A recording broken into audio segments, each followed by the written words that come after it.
30년간 변하지 않는 평균 연수입 대책은 부업과 전략이라는 일본 미디어. 기획재정부는 어려운 경제 상황을 타개할 대책을 내놓는 대신 국민 계몽에 나섰습니다. 마치 경제 상황을 타개하지 못하면 기재부 계몽을 따르지 않은 국민 탓으로 돌릴 판입니다.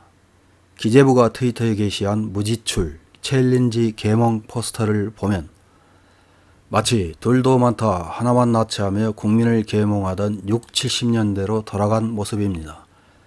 배가 고플 땐 집으로 가라고 합니다. 점심은 도시락, 저녁은 집밥을 먹는 것으로 외식비를 줄이고 냉장고를 탈탈 털어보라고 합니다. 오늘의 커피 값은 나의 부지런함에 달렸다고 합니다. 걸으면서 운동하고 포인트를 모으고 리뷰를 남겨서 캐시백을 받고 차곡차곡 모은 포인트로 오늘도 커피값을 해결하자고 계몽합니다. 청소하고 발견한 골동품은 나의 부수입이라고 합니다. 중고거래 플랫폼을 적극 활용하면 부수입도 가능하다고 가르쳐줍니다. 기재부만 아는 듯이 나서서 가르쳐주는데 이미 이를 실천하고 있는 국민들도 상당히 많을 것입니다. 기재부 공무원들은 도대체 몇 명이나 점심 도시락을 싸올까요? 기재부가 냉장고를 탈탈 털어보자고 하지만 냉장고 안이 텅텅 빈 사람들도 많을 것입니다. 이런 사람들을 어떻게 하면 도와줄 것인지 머리를 맞대고 생각해야 될 공무원들이 국민을 그저 계몽의 대상으로만 취급합니다. 이런 모습은 자신들은 상급 국민이라서 달리 대접받아야 하고 일반 국민들은 하급 국민이므로 정부에서 하라는 대로만 하면 된다는 사고를 가진 내각제 하의 일본 정치인, 관료, 언론들과 거의 다를 바 없습니다. 일본 사회는 임금은 오르지 않는데 물가는 계속 상승해서 서민들과 중소기업들의 고통이 가중되고 있습니다. 그런데 상급 국민인 구로다 하루이코 일본은행 총재는 참의원 예산위원회에서 슈퍼는 가지만 기본적으로 장은 집사람이 보기 때문에 잘 모른다는 식의 발언을 하고 강연에서는 물가 상승을 가계가 잘 수용하고 있다는 말을 해서 일본 사회가 시끄러웠습니다. 또한 기시다는 어려운 경제 상황에 많은 예산이 투입되는 아베 국장을 야당과 국민들이 반대하는데도 자신과 자민당의 정치적 입지 확보만을 목적으로 가기에서 독단적으로 결정해버렸습니다. 이들의 사고방식은 국민들은 상급 국민인 정치인들이 결정한 대로 따라오면 된다는 것입니다. 이런 일본은 평균 연수입이 30년 이상 거의 변동이 없다고 합니다. 일본 국세청의 통계에 의하면 1990년 425만 2천엔이었던 연수입이 2020년에는 433만 엔으로 거의 변동이 없다시피 합니다. 이런 상황에서 최근 엔화 약세, 러시아에서 수입 중단, 소비세율 10% 등의 영향으로 물가가 계속 상승하자 국민들은 저축을 끊고 생활 수준을 낮추면서 버티고 있습니다. 그런데 언론이 나서서 평균 연수입이 오르지 않는 상황에서 할 수 있는 개인적 대책으로 수입을 올리는 것과 지출을 낮추는 것을 제시하고 있습니다.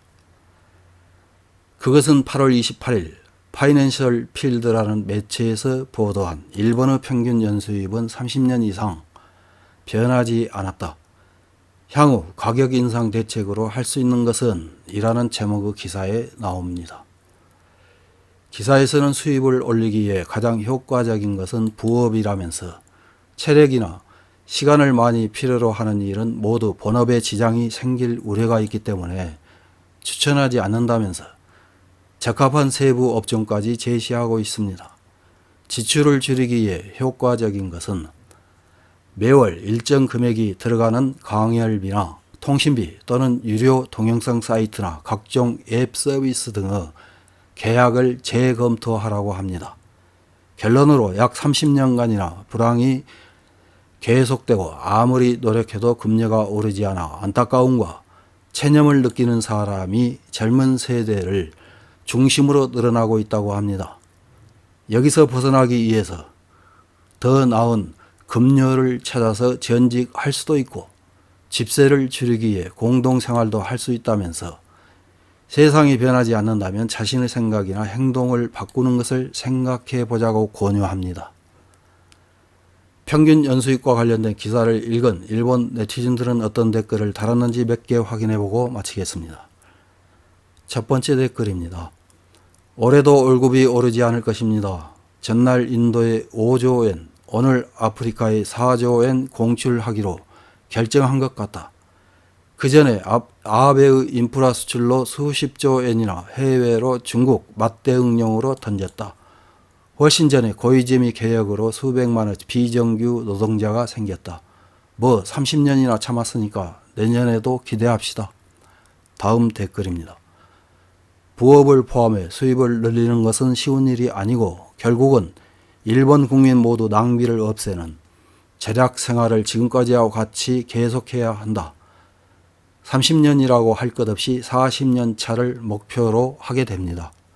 다음 댓글입니다. 모든 것은 대기업을 돕고 서민을 유린하는 아베노믹스에서 시작되었다. 어쨌든 서민에게도 돈이 돌아온다는 말은 거짓말이다. 아무리 끔찍한 정치를 해도 국민은 화내지 않고 저항할 방법이 없다면서 자민, 공명을 계속해서 지지하는 어리석은 유권자들. 자민, 공명은 의석을 크게 줄여 맹성하게 해야 한다. 다음 댓글입니다. 국민이 자신을 바꾸고 생활을 낮춘 결과가 지금의 모습이다. 정권은 세금을 뜯어내는 것밖에 생각하지 않고 은행 총재는 국민이 물가 상승을 받아들였다고 말하는 일본의 톱 클래스에 있는 인간의 머리가 버그하고 있다. 더 이상 국민이 생활 수준을 낮추고 체력과 시간을 낭비하고 계속 참으면 일본은 빈곤 후진국에서 벗어날 수 없게 된다. 다음 댓글입니다. 일본인의 평균 연수입이 오르지 않는 가장 큰 원인은 이권이나 낙하산을 반복하는 정치인과 관료들 때문이라고 생각한다. 우선 쓸데없는 부처와 국회의원을 줄이고 대감세를 해야 한다. 또한 이민 수용과 유학생의 장학금을 즉각 폐지해야 한다. 그것밖에 해결할 길은 없다고 생각한다. 다음 댓글입니다. 30년 동안 보험료 등은 오르고 실수령은 계속 줄어들고 있다. 퇴직금은 내려가고 소비세는 올랐다. 향후엔 연금을 받을 수 있는 액수가 줄어든다. 그러니까 점점 더 돈을 쓰지 않게 된다. 저출산 고령화 대책 등 나라의 장래 플랜을 건설적으로 하지 않는 것이 지금의 일본 상태다. 이상입니다.